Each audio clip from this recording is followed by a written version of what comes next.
Alô, você, estamos de volta. Desta vez nós vamos começar aqui falando sobre crime de importunação sexual. Um dos crimes mais importantes atualmente quando se fala de defesa do direito à dignidade sexual da mulher. Vamos então para o nosso importunação sexual.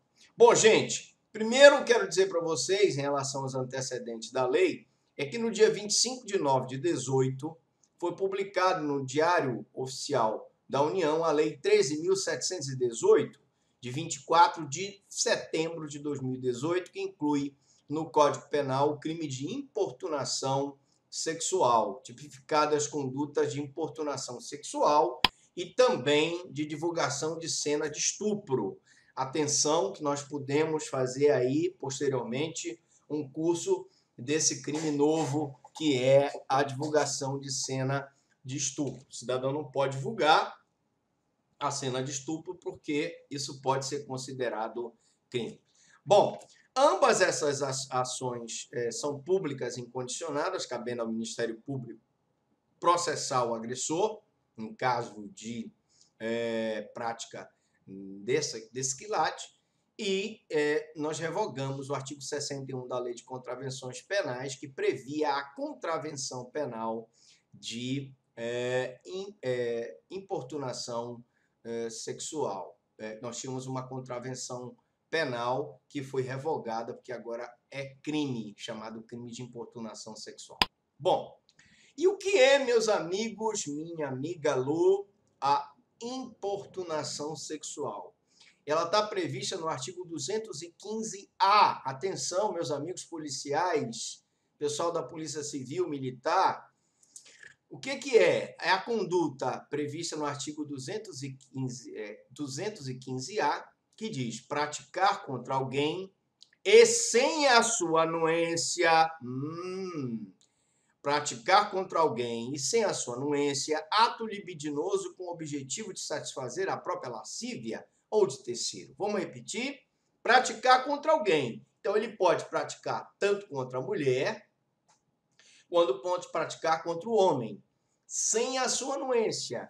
É o elemento normativo da conduta. Se a importunação sexual é praticada com a anuência da pessoa, nós não vamos ter crime.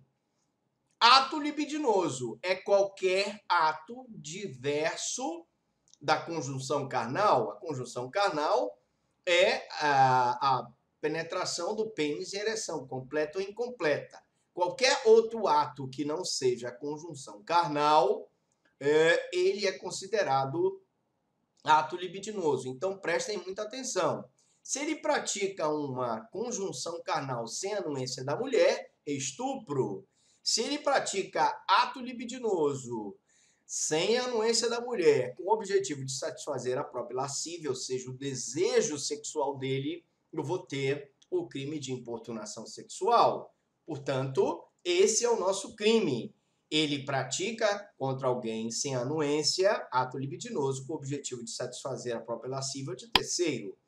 Reclusão de 1 a 5 anos se o ato não constitui crime mais grave. Então preste atenção. Se ele, por exemplo, tiver praticado com violência o ato libidinoso, eu terei estupro. Se ele tiver praticado com violência a conjunção carnal, eu terei estupro. Se ele tiver praticado sem violência e sem anuência da mulher, eu terei a importunação sexual. Deu para perceber a diferença? O estupro, e ele tanto compreende a conjunção carnal com violência, quanto o ato libidinoso com violência, tá?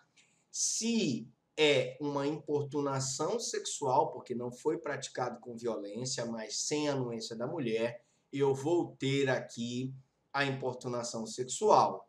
E se o ato não constitui crime mais grave, ou seja, não constitui estupro, ele vai ser tipificado na importunação sexual. Portanto, o crime aqui é de médio potencial ofensivo e cabe suspensão do processo. O que é crime de médio potencial ofensivo, meus amigos? Nós temos os crimes de menor potencial ofensivo, são aqueles cuja pena não é superior a 2 anos, a pena máxima não é superior a 2 anos, e aí nós vamos fazer o TCO, a polícia vai fazer o TCO, termo circunstanciado de ocorrência, e nós temos os crimes de médio potencial ofensivo, são aqueles cuja pena máxima é superior a 2 anos, mas a pena mínima não é superior a 1 ano. Portanto, nesses casos, o Ministério Público pode oferecer a denúncia e pedir para o processo ser suspenso, caso o acusado preencha os requisitos legais que estão previstos no artigo 89. Não ser reincidente, não ter sido beneficiado por uma transação penal, circunstâncias judiciais favoráveis, aí ele vai ser beneficiado. Então, esse crime é um crime de médio potencial ofensivo. Outra questão, o sujeito ativo e passivo. A lei não exclui o homem de sua caracterização. O sujeito ativo pode ser um homem, o sujeito passivo pode ser um homem. Normalmente, a prática contra alguém significa contra homem ou contra mulher. Lógico que a estatística diz que a maioria dos casos é praticado contra a mulher. Praticar pode ser um sujeito ativo, qualquer pessoa, seja homem ou mulher. Valendo também para o sujeito passivo. Eu posso ter uma mulher que pratica uma importunação ofensiva, uma importunação sexual, antiga contravenção de importunação ofensiva ao pudor contra o homem.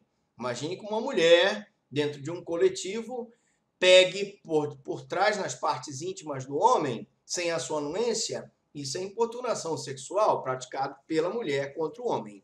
Mas o que acontece normalmente é o homem, que nós vamos ver aqui, se aproveita do coletivo e está lotado e se esfrega na mulher até ejacular. Inclusive, nós tivemos um caso em São Paulo que foi emblemático, que gerou essa lei. Então, não há expressão no caput quanto a alguma especialidade do agente, o que se tornaria o crime de alguma maneira como próprio. Eu não preciso que ele seja médico, que ele seja funcionário público, que ele esteja no exercício da função pública. Basta que ele pratique essa importunação sem anuência da mulher e essa importunação seja um ato libidinoso. Vamos lá. Qual é o objetivo desse crime, o tipo objetivo?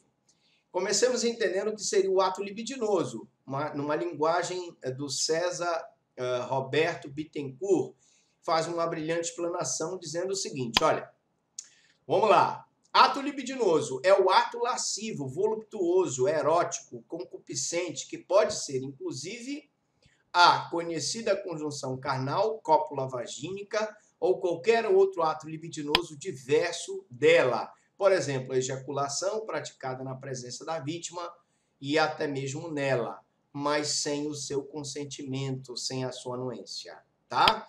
Então, nós temos aqui que o legislador descreve no tipo penal o ato libidinoso com o objetivo de satisfazer a própria lascívia. E essa lascívia é o desejo sexual, né? Qualquer ato que envolva o libido, o desejo sexual, mas exclui os que envolvam violência. Atenção, esse crime ele não é praticado com violência, grave ameaça ou situação de vulnerabilidade da vítima, porque se houver violência, grave ameaça, ou se a vítima se encontrar impossibilitada de resistir, como por exemplo no caso de Boa Noite Cinderela, em que ela está dopada, será estupro. O que nós estamos falando aqui não é o estupro, nós estamos falando da importunação sexual, ok?